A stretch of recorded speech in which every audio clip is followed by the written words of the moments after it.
नमस्कार, स्वदेश न्यूज देख रहे हैं आप। मैं हूं आपके साथ राखी और बात करेंगे सुरा पर संग्राम की। मध्य प्रदेश में शिवराज सरकार ने नई शराब नीति को लेकर कई सारी चीजें सामने रखी हैं। आपको बता दें कि शराब के दाम कम करने का फैसला लिया गया है और उसके साथ ही होम बार खोलने की इजाजत, पर्यटन, सुपरमार्केट, एयरपोर्ट में वाइन शॉप खोलने की अनुमति जैसे प्रावधान किए गए हैं। और उसके साथ इस मसले को सियासी घमासान भी शुरू हो गया है।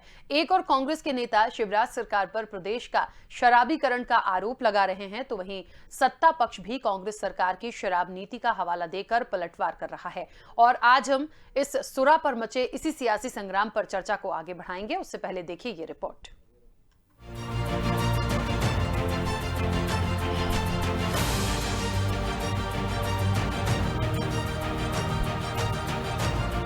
मध्य प्रदेश में शराब नीति को लेकर सियासी घमासान शुरू हो गया है। एक और शराब नीति पर कांग्रेस शिवराज सरकार पर निशाना साध रही है, तो दूसरी ओर बीजेपी भी पलटवार करने में कोई कोर कसर बाकी नहीं रख रही है। कांग्रेस का कहना है कि भारतीय जनता पार्टी की कथनी और करनी में बड़ा अंतर है। इसका नमूना ये है कि शिवराज सरकार हर घर में शराब बेचने की बात कर रही है। कांग्रेस का कहना है कि सरकार को आम आदमी की चिंता होती तो वो शराब की जगह पेट्रोल, डीजल और राशन सामग्री सस्ती करती। कांग्रेस का कहना है कि वो सरकार की इस नीति का सड़क से लेकर सदन तक विरोध करेगी। कांग्रेस जहरीली शराब से प्रदेश में हुई मौतों और पूर्व सीएम उमा भारती के बयानों का हवाला देकर भी सरकार को घेर रही है। भारतीय जनता पार्टी की कथनी और करनी में बड़ा अंतर है।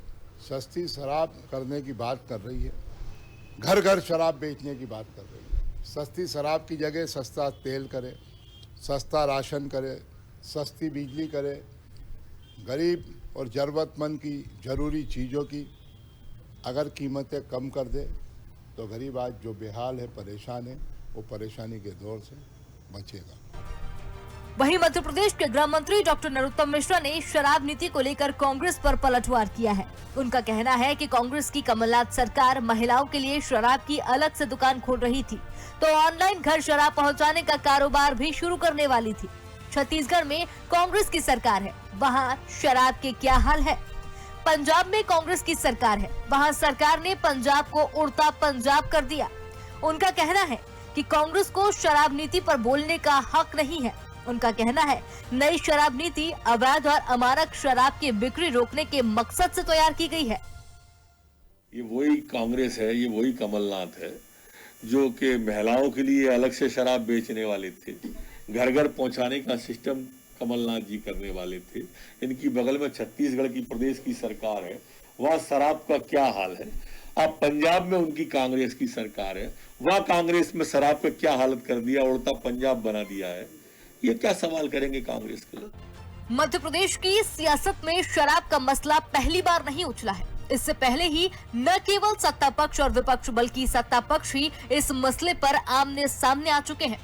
एक साल के अंदर प्रदेश में जहरीली शराब से आधा सैकड़ा से अधिक मौतों के बाद एक और अगर प्रदेश में शराबबंदी की मांग उठी है तो अवैध शराब की बिक्री रोकने, दुकानों की तादाद बढ़ाने की भी वकालत होती रही है। लेकिन ये बातों बातों तक ही सीमित रही है। लेकिन आखिर सच ये है कि कोई भी सरकार हो, शराब पर सिर्फ सियासत ही कर सकती है, इस पर बंदिशें नहीं बढ़ा सकती, क्योंकि सरकारी खजाने का एक बड़ा हिस्सा इसी से भरता है। ऐसे में दोनों दलों पर ये शेर मुफीद बैठता है कि औरों की ख्यालात की लेते हैं तलाशी और अपने गिरबान में झांका नहीं जाता। स्वदेश न्यूज के लिए भोपाल से दीपक द्विवेदी की रिपोर्ट।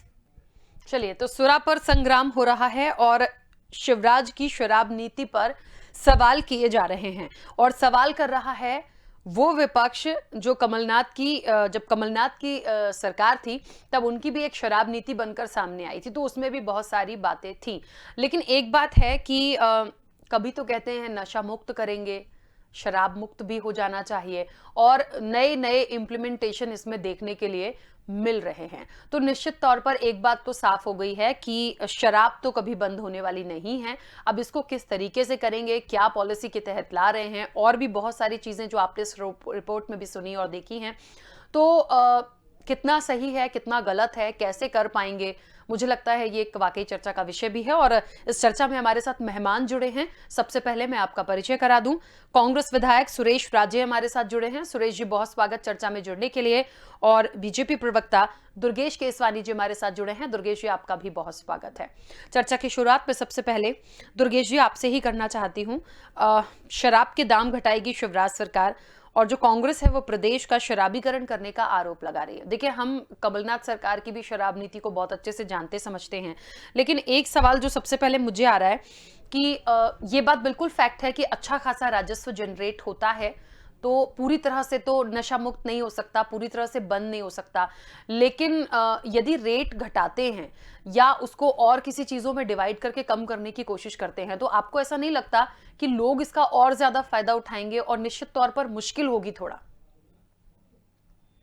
देखिए राखी जी, सबसे पहले तो कई बार हम आपके चैनलों पे इन विषयों पे बैठ चुके हैं और यह भी स्पष्ट है कि माननीय मुख्यमंत्री जी श्री शिवराज सिंह चौहान जी ने स्पष्ट किया था कि मैं ऐसे 8-9 हजार करोड़ के राजस्व को लात मारता हूँ। निश्चित रूप से जो हमारे महिलाओं, हमारी बहनों को जिस शराब से घरेलू हिंसा अनेक बातें होती हैं, उन्होंने स्पष्ट इसकी बात हमेशा की है। वो शराबबंदी के पक्ष में भी।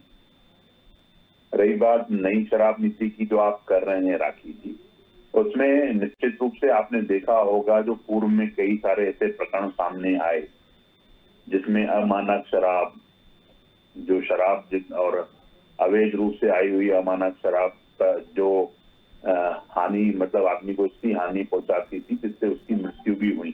कई जगह पे कांग्रेस के साथी सब जब विपक्ष में खड़े होकर सिर्फ आरोप लगाने का काम करते हैं, वो आज भी इन बातों को आरोप लगा रहे हैं।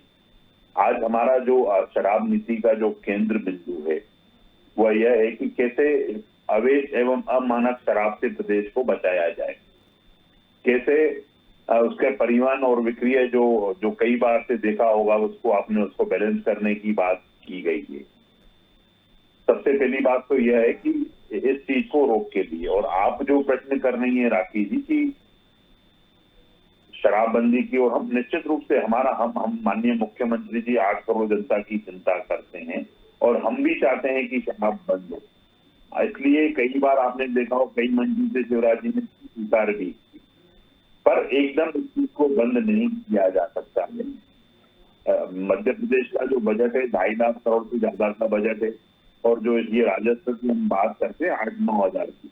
हाँ, यह अलग बात है कि ये 7-8 हजार के राजस्व को जब कमलनाथ जी की सरकार थी और हम आपके चैनलों पे बैठे थे, तो कमलनाथ जी ने अपने जो आबकारी विभाग है, आबकारी मंत्री, उनको टारगेट दिया था कि ज्यादा से ज्यादा शराब बेची जाए, कैसे शराब के राजस्व से काम किया जाए। अब इनकी कथनी और करनी में यह अंतर निकल के सामने आ रहा है राखी जी। अब जो भी हम काम करते हैं, विपक्ष का काम है आलोचना करना, विरोध करना, पर मुझे लगता है कि जनता इसको एकदम, आप हर बात पे विरोध करेंगे। हम जब आपने इसको कहा कि कैसे मध्य प्रदेश में अमानक शराब की बिके, तो उसके लिए हमारी पार्टी ने कदम उठाए। ठीक है, चलिए वापस आती हूँ। सुरेश राजे जी, कांग्रेस कह रही है कि शराबीकरण करेंगे, शराबीकरण का आरोप लगा रहे हैं। कमलनाथ सरकार की शराब नीति भी हमने देखी थी और भारतीय जनता पार्टी इस वक्त उसकी याद भी दिला रही है। देखिए, सवाल ये है, मैं बार बार बोल रही हूँ कि यदि किसी चीज से फायदा हो रहा है ठीक है, लेकिन अभी ये जो नई एक पॉलिसी है, नई जो नीति है, इससे कितना फायदा है, कितना नुकसान है, ये ठीक है नहीं है, इसमें क्या हो सकता है? और देखिए राखी जी, मैं दुर्गेश जी को कुछ पीछे याद दिलाना चाहता हूँ। आप देखिए, पहली बार उमा भारती के नेतृत्व में मध्य प्रदेश में भारतीय जनता पार्टी की सरकार बनी, वो मुख्यमंत्री ने रही। आज उनका क्या बयान है कि शराबबंदी पूरी तरह बंदी की जाए, है कि नहीं है? ये हमारी पार्टी के लोगों ने तो नहीं कहा। एक, अब वो दुर्गेश जी कह रहे हैं कि हम तो इसलिए सस्ती कर रहे हैं शराब ताकि अवैध शराब के कारोबार में थोड़ी अंकुश लगाई जाए। अब वो राखी जी कल्पना करिए, ये वो पार्टी के लोग हैं, उस विचारधारा पे चलने वाली ये पार्टी है, ये संस्कृति बचाने की बात करती है। अब आप बताइए, अगर घर घर में बार खोल दिए जाएंगे तो क्या इससे संस्कृति बचेगी? अब जो नौनिहाल चाहे वो बड़े, इन्होंने कहा कि 1 करोड़ से ऊपर की आय वाला व्यक्ति अपने घर में इस तरह की छोटी छोटी वो खोल सकता है, रख सकता है। अच्छा, शिक्षा का स्तर चाहे वो अमीर हो चाहे गरीब हो। राखी जी, मैं दुर्गेश जी से पूछना चाहता हूं कि इस तरह की नीति लागू करके ये प्रदेश को कहां ले जाना चाहते हैं, आप बताएं ना। आप अगर पैसे, अगर आपको दाम ही घटाना है तो जो किसान लाइन में लगा खड़ा है खाद के लिए, उसके दाम घटाओ, उसकी व्यवस्था करो। चलो आप छोड़िए, दूसरा मुद्दा मैं दे रहा हूं दुर्गेश जी, आपको ध्यान हो, गौ माता आप सबके लिए, हमारे लिए भी कितना प्रिय है। आज गौवंश की क्या हालत है। अगर इससे ही ये सब करना है तो ये पैसा आप कम से कम इसमें कुछ करना, सुधार करना है तो जो अभी आप कह रहे कमलनाथ जी ने ये किया, कमलनाथ जी ने वो किया, वो तो उनके पास मात्र 14 महीने की सरकार उनकी रही। कमलनाथ जी ने जो किया, क्या नहीं किया, वो जनता के सामने है। कमलनाथ जी ने इतनी बढ़िया गौशालाएं आपको बना के दी, आप सिर्फ उनका व्यवस्थित, आप तो व्यवस्थित उनका संचालन करवा दीजिए। दुर्गेश जी, जनता और किसान और गौ माता आपकी जय जयकार करेगी। अगर ध्यान देना है तो इस चीज पे दीजिए। आप तो संस्कृति बचाने वाले लोग हो साहब, कहाँ ले जा रहे प्रदेश को, बताओ ना। अच्छा, एक बात है सुरेश राजे जी, एक चीज मुझे जो अभी ध्यान आई है और जो भारतीय जनता पार्टी ने कहा भी था कि जब कांग्रेस की एक नीति बनी थी, पॉलिसी बनी थी, तब भी ऑनलाइन घर घर पहुंचाने की बात थी, तो घर घर पहुंचा रहे थे तब तो हम शराब, और आज हम विरोध कर रहे हैं। देखिए, मैंने कहा ना, ऐसी किसी भी पॉलिसी का हम तो विरोध करते हैं। ये जो है ना, ये प्रदेश के हित में नहीं है। और राजी जी, ये प्रदेश का सवाल नहीं है। अगर ये फार्मूला मध्य प्रदेश में लागू हुआ तो क्या इसे फिर पूरे देश में लागू करेंगे? क्या होगा? कौन बचाएगा उन होने वाले को, भविष्य को? हम इन चीजों पे ध्यान देने की जगह शिक्षा का इतना चौपट हो रहा है प्रदेश में, आप उस पर ध्यान दीजिए। और सबसे ज्यादा इस समय ध्यान है, एक चीज पे ध्यान दीजिए, गोवंश के कारण पूरे प्रदेश का किसान, अन्नदाता परेशान, हैरान है। राखी जी, अभी इस कड़ाके की सर्दी में जब हम और आप रूम हीटर लगा के अपने अपने घरों में रह रहे हैं, गाड़ियों में चलने वाले दुर्गेश जी भी आए होंगे तो गाड़ी का हीटर चला के आए होंगे। आप ऐसी कड़ाके की ठंड में आप उन किसानों से पूछिए, अन्नदाता से पूछिए, वो गौवंश के कारण इतना परेशान है, ठीक है, कड़ाके की ठंड में खेतों पे रखवाली कर रहा है। सुरेश राजे जी, मैं आपकी बात और हर चीज को मैं समझ सकती हूँ, पर इस विषय पे मैं बहुत ज्यादा सवाल ना कर पाऊंगी, ना करना चाहूंगी, क्योंकि जो विषय है वो शराब नीति पर है, तो मैं उससे इतर बात नहीं कर सकती। बट आपने बोला, ठीक है, मैं बहुत चाहूंगी कि बहुत संक्षेप में दुर्गेश जी उसका जवाब दे दें। संक्षेप में ही दीजिएगा प्लीज, क्योंकि हमारा विषय शराब नीति पर है।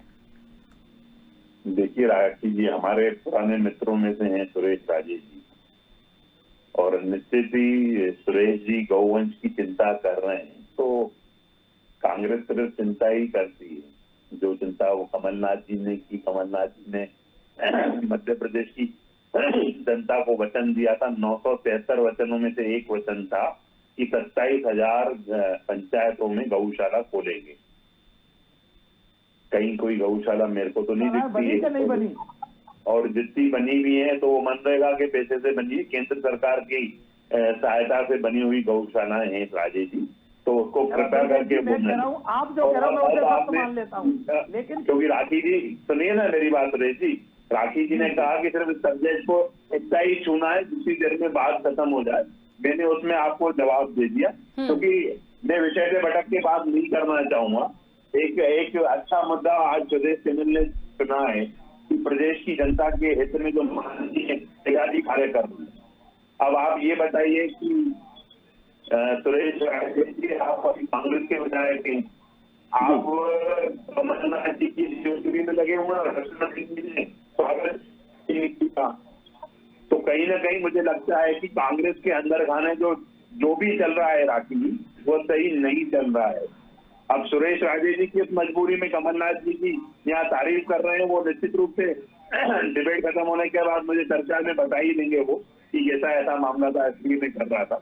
पर मुझे लगता है कहीं ना कहीं सिर्फ और सिर्फ कमलनाथ जी को खुश करने के लिए बताइए, क्या कमलनाथ जी ने, दुर्गेश जी, कमलनाथ जी ने गौशाला बनवाई नहीं बनवाई? अरे फिर गौशाला पे प्लीज कहीं कुछ नहीं बनवाया, कमलनाथ जी ने सिर्फ मध्य प्रदेश शराब की नीति जनता पर को बात बेवकूफ करिए। बनाया। चलिए मैं इस मुद्दे को अलग कर देती हूँ, वरना ये ऐसी चर्चा चलते अब रहेगी। मेरे को विषय पे आ जाने दीजिए। आज हमारे कांग्रेस के प्रवक्ता का जो विधायक साथी हमारे यहाँ बैठे हैं, ये बताइए कि राजस्थान में शराब नीति क्या है, पंजाब में शराब नीति क्या है, छत्तीसगढ़ में नीति क्या है। अगर हम सख्ती कर रहे हैं कि हमारे प्रदेश के लोग अमानक शराब पीकर जो घटनाएं होती थी उसको रोकने के लिए माननीय शिवराज जी ने ये कदम उठाया है। आप माननीय दीदी उमा भारती जी की जो बात कर रहे थे, मैं उसमें भी कहूँ, माननीय उमा भारती जी वरिष्ठ नेता हैं भाजपा की और जन नेता के साथ साथ वो साध्वी भी हैं। साधु संत हमेशा इस चीज की चिंता करते हैं कि समाज सही दिशा में चले, और उन्होंने भी अगर इस बात को कहा है कि जन जागरण के माध्यम से, निश्चित रूप से वो जन जागरण के रूप से और हमारी सरकार भी जन जागरण के रूप से इस चीज को धीरे धीरे खत्म करना, क्योंकि कोई भी ये इस टाइप की जो चीजें होती हैं जो हैबिचुअल होती है आदमी को एकदम नहीं छूटती है, उसके ऊपर अनेकों वैज्ञानिक कारण भी, उस पर भी हम चर्चा कर लेंगे।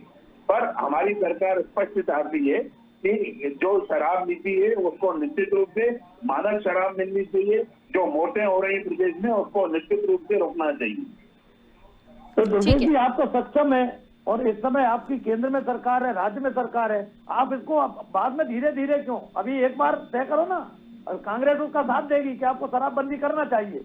हम कह रहे हैं ना, देखिए आप पूरी तरह बंद करो। निश्चित ही हमारी प्रायोरिटी मध्य प्रदेश है, मध्य प्रदेश की जनता है, 8 करोड़ जनता की चिंता शिवराज जी करते हैं और इसके लिए भी हम करेंगे। पर ये उसी की चिंता तो हम कह रहे हैं कि आप बंद करिए। अरे आप तो ये बताइए कि लक्ष्मण सिंह जी तारीफ कर रहे हैं, आप किस उसमें सुविधा में बुराई कर रहे हैं? नहीं देखिए, नहीं वो तो मैं बैठा हूँ ना, कांग्रेस के, तो मैं कांग्रेस का पक्ष लगाऊं ना दुर्गेश जी। अच्छा आप बताइए, अच्छा क्या घर घर शराब पहुंचाना या घर घर शराब की दुकानें खुलवाना ये संस्कृति के हित में है? आप जिस संस्कृति की बात करते हो, हम जिस धर्म संस्कृति की बात करते हैं, दुर्गेश जी जिस धर्म संस्कृति की बात करते करते आप कहां से कहां पहुंच गए? क्या ये उसके हित में है? क्या ये आपके उसमें आता है? जी हम तो आज भी वही खड़े हैं। दुर्गेश जी एक बात बताइए, हम तो आज भी उसी जगह पे खड़े हुए हैं। देखिए मुझे ऐसा लगता है, मैं भी कह रहा हूँ, क्या इस तरह शराब परोसना, क्या शराब को बढ़ावा देना, अगर आप कह रहे हो कि हम सस्ती करें, ये कहीं से लेकर कहीं तक बड़ा, मैं आपको सुरेश जी यही बात समझाना चाहता हूँ, कहीं कोई बढ़ावा नहीं दिया जा रहा है, पर अमानक शराब जिससे लोगों की जान जाती हो, निश्चित रूप से उसका परिवार बनना। आप शायद इसलिए भी चिंतित हैं क्योंकि आपके जो कांग्रेस राज्य हैं वहां से जो शराब यहाँ आती थी वो बंद हो जाएगी, वो इसलिए आप चिंतित हैं। मुझे लगता है कि आप अपने कांग्रेस का जो राज्य है उनकी राजस्व कैसे बढ़ा रहे हैं उसलिए आप चिंतित होंगे, पर हमने इस चीज को कम करने का काम किया है। दुर्गेश जी कितना फेल्यूअर है आपका पूरा का पूरा जो है ना, केंद्र से लेकर यहाँ तक, केंद्र में आप बैठे हो, कहीं कोई फेल्यूअर नहीं प्रवेश करेगी तो कौन रोकेगा उसे?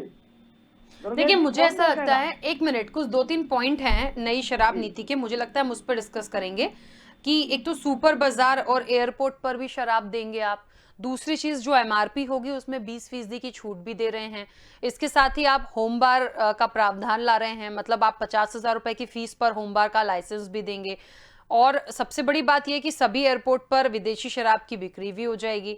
इंदौर, भोपाल, जबलपुर, ग्वालियर में सुपरमार्केट में वाइन काउंटर जो हैं वो मिल जाएंगे। मेरे को समझ में एक बात नहीं आ रही है दुर्गेश जी कि हम ये वाली फैसिलिटी देके सिर्फ फायदा देख रहे हैं, पर इसका नुकसान भी देखिए कितना होगा। देखिए राकेश जी, हम कमलनाथ सरकार की तरह ये नहीं है कि 2000 की जगह हम 2500 दुकानें करने की बात कर रहे हैं, हमने बिल्कुल भी नहीं किया। माननीय शिवराज जी ने बीच में भी स्पष्ट किया हम एक भी नई दुकान नहीं खोलने वाले, पर इस चीज को व्यवस्थित करके कम से कम जो दुर्घटनाएं होती थी उसको एक ही हमारा प्रयास है कि जो दुर्घटनाएं घटती थी राकेश जी उनको रोकने का प्रयास किया है। हम कमलनाथ जी की तरह घर घर शराब पहुंचाने के पक्ष में नहीं है, बिल्कुल भी नहीं है। घर घर हमने उनके महिलाओं के लिए अलग काउंटर की बात करने वाले ये लोग, और जब इनके नेता आते हैं तो भोपाल में जो ग्राउंड है जम्बूरी मैदान, उसके समक्ष जो इन्होंने दारू के काउंटर लगवा के लोगों का स्वागत किया था, हम उसकी उस संस्कृति को बिल्कुल भी नहीं मानने वाले लोग हैं। हम सिर्फ यह चाहते हैं जो दुर्घटनाएं और घटनाएं होती थी इस चीज से, उसको कैसे भी करके रोका जाए, इस पे हमने शराब नीति पे हम आगे बढ़े। ठीक है। हाँ, सुरेश राजा जी कुछ कह रहे हैं। हाँ, राखी जी, अब दुर्गेश जी कह रहे हैं कि हम इसको इस तरह ले जा रहे हैं। अब ये सुपर मार्केट या उसमें जाएंगे तो यहाँ बच्चे नहीं जाते, कौन जाता है सुपर मार्केट में? आपसे पूछना चाहता हूँ क्या असर पड़ेगा जब वहाँ वो वाइन की दुकानें देखेंगे? अब एयरपोर्ट पे आप खोल ही रहे हो और घर घर में होम बार 50,000 तक का आप दे ही रहे हो, तो आप बताओ ना दुर्गेश जी कि ये शराब नीति को बढ़ावा नहीं है, कम करना है, क्या है? बताओ तो आप जरा। दुर्गेश जी आप बताओ। कहीं कोई बढ़ावा देने की बात नहीं है। हम तो स्पष्ट रूप से जो कमलनाथ सरकार ने जो बड़े बड़े ठेकेदारों को जो लाभ देने का कमलनाथ सरकार के पीछे क्यों जा रहे हो? तो कमलनाथ जी की सरकार तो है नहीं, कमलनाथ जी सरकार कोई नियम बना के तो गई नहीं, गई क्या? देखिए सुरेश जी, दुर्गेश जी, मैं तो ये पूछना चाहता हूँ, देखो दुर्गेश जी, कितने मुद्दे हैं ये अपनी नीति भी बनाना, जो इन्होंने नीति बनाई थी उस पर बात भी नहीं करना चाहते हैं और हम इस पे पूरे तथ्य रख रहे हैं। तो यही फर्क है उस नीति में कि ये अपने कमलनाथ जी की बात नहीं करना चाहते और हम शिवराज जी की बात हम स्पष्ट रूप से रखना चाहते हैं। ये फर्क है सुरेश राजे जी, आप इस तरह को समझिए। और हमने जो बड़े ठेकेदारों का आधिपत्य था उसको खत्म करने की बात कही है। रोजगार अर्थव्यवस्था का विकास होगा, नए छोटे छोटी दुकानें जो होंगी उसके माध्यम से। और रही बात जो आप घर बाहर की बात कर रहे हैं राखी जी, 1 करोड़ का राजस्व देने वाले लोग कितने होते हैं जो टैक्सेशन देते, उनको पावर दिए गए, उनके यहाँ पे उस चीज को 12 वोट में रखने की जो बात थी उसको बढ़ाया है, ताकि कहीं हमारी ऐसी मंशा नहीं है कि हमें शराब को परोसना है और करना है। हम सिर्फ और सिर्फ जान और माल की रक्षा करना चाहते हैं प्रदेश की, और ये कदम उसको ठीक है। तो इससे जान माल की रक्षा होगी दुर्गेश जी? शराब नहीं बिकेगी, फिर से जान बचेगी। जो लोग बाहर से आके दुर्गेश जी उसको तो अपने नियम है। अच्छा दुर्गेश जी, यूपी अपना कहाँ से लगा हुआ है? मध्य प्रदेश से लगा, तो वहाँ तो सरकार आपकी है, यूपी से शराब यहाँ कैसे आ जाएगी? मैं तो यूपी की बात ही नहीं कर रहा हूँ आपसे, मैं तो अभी आपने कहा कि आसपास के राज्यों से शराब आती है मध्य प्रदेश छत्तीसगढ़ की बात कर रहा हूँ मैं भाई। छत्तीसगढ़ लगा, यूपी नहीं लगी। देखिए सुरेश जी, वहाँ छत्तीसगढ़, राजस्थान, पंजाब, उनसे यहाँ पे 50% ज्यादा रेट महंगी शराब है। उसको कम करने का काम किया है कि अवैध परिवहन रुक जाए, तो सरकार नीति बना रही है। और देखिए, मुझे लगता है सरकार की नीति है, उसे हम और आप शायद बदल नहीं पाएंगे। से मिलिए, उन्होंने स्पष्ट रूप से पूरी नीति की तारीफ की है और नीति पे आप जाइए, क्योंकि हमारे नहीं जाओ आप। ठीक है। देखिए, एक बात है, शराब की सरकार की जो नीतियां होती हैं वो हम और आप शायद नहीं बदल पाएंगे, बहुत बड़ी चीजें उसके लिए चलती हैं, तब ये तमाम चीजें आती हैं। लेकिन एक बात है कि जिस तरीके से पेट्रोल, डीजल या राशन की चीजें महंगी हैं, देखिए महंगी तो हैं, और यदि शराब को कुछ सस्ता कर रहे हैं तो मुझे लगता है कुछ इस पे भी कर दीजिए, क्योंकि ये थोड़ा सा जरूरी हो गया है। दुर्गेश जी देखिए राखी जी, पेट्रोल डीजल पे ये लोग सब्सिडी की बात करते थे। कमलनाथ जी ने मिशन किया था मध्य प्रदेश सरकार को पेट्रोल डीजल पे, और कम करके दिखाया, तो हमने दिखाया, हमारी सरकार ने दिखाया। ये सिर्फ बातें करते रहे, ये किसी एक राज्य में एग्जाम्पल सेट नहीं कर पाए। ये सिर्फ और सिर्फ आरोपों पे, आलोचनाओं पे राजनीति करने वाला दुर्गेश जी, मैं एक बात कहूँ आपसे, चलो ये आपसे शराब की बहुत बात हो गई, शराब से आप ठीक करने जा रहे हो। अभी वर्तमान में जो तात्कालिक मुद्दा है, आलोचनाएं करके बात करते हैं और पूरे प्रदेश में कई जगह ओले पड़े हैं, क्या सर्वे कराकर उन किसानों को राहत का काम करेगी ये सरकार? ये नैतिक जिम्मेवारी नहीं है सरकार की, सरकार की नैतिक जिम्मेवारी नहीं है। मुख्यमंत्री जी ने बड़े अधिकारी आपने पकड़ा दिया कि वो तो जो है कलेक्टर के साथ पंचायत और ग्रामीण विकास के भी लोग जाएंगे, राजस्व अधिकारी के साथ, और दुर्गेश जी ये भी नैतिक जिम्मेवारी है सरकार की, सरकार को इसमें ध्यान देना चाहिए। ये सरकार 8 करोड़ जनता की सरकार है, और उसकी अगर कोई चिंता करता है, उसके लिए अगर कोई काम करता है, तो वो जननायक शिवराज सिंह चौहान जी करते हैं। हम हमारे नहीं तो आपके कमलनाथ जी के टाइम पे आपको बुरा लग रहा है। मैं कमलनाथ जी की बात का एग्जाम्पल दे रहा हूँ। बताओ कमलनाथ जी ने क्या किया, बताओ क्या गलत किया। 5वें मंजिल से कमलनाथ जी ने 50,000 से लेके 1 लाख तक के कर्जे माफ किए, गलत किया। 100 रुपए में चलिए, हम कर्ज माफी पे नहीं हैं, प्लीज, समय भी हो गया है, हम कर्ज माफी पे नहीं थे। बात इतनी सी है कि नई शराब नीति से देखिए फायदा तो हो सकता है, लेकिन मुझे लगता है इसके पीछे यदि कुछ गलतियां होंगी या चीजें या केसेस कुछ बढ़ेंगे तो निश्चित तौर पर उसको भी गंभीरता से लिया जाए। समय की सीमा है। आप दोनों मेहमानों का बहुत शुक्रिया इस चर्चा में जुड़ने के लिए। सुराप और संग्राम पर बात चल रही थी।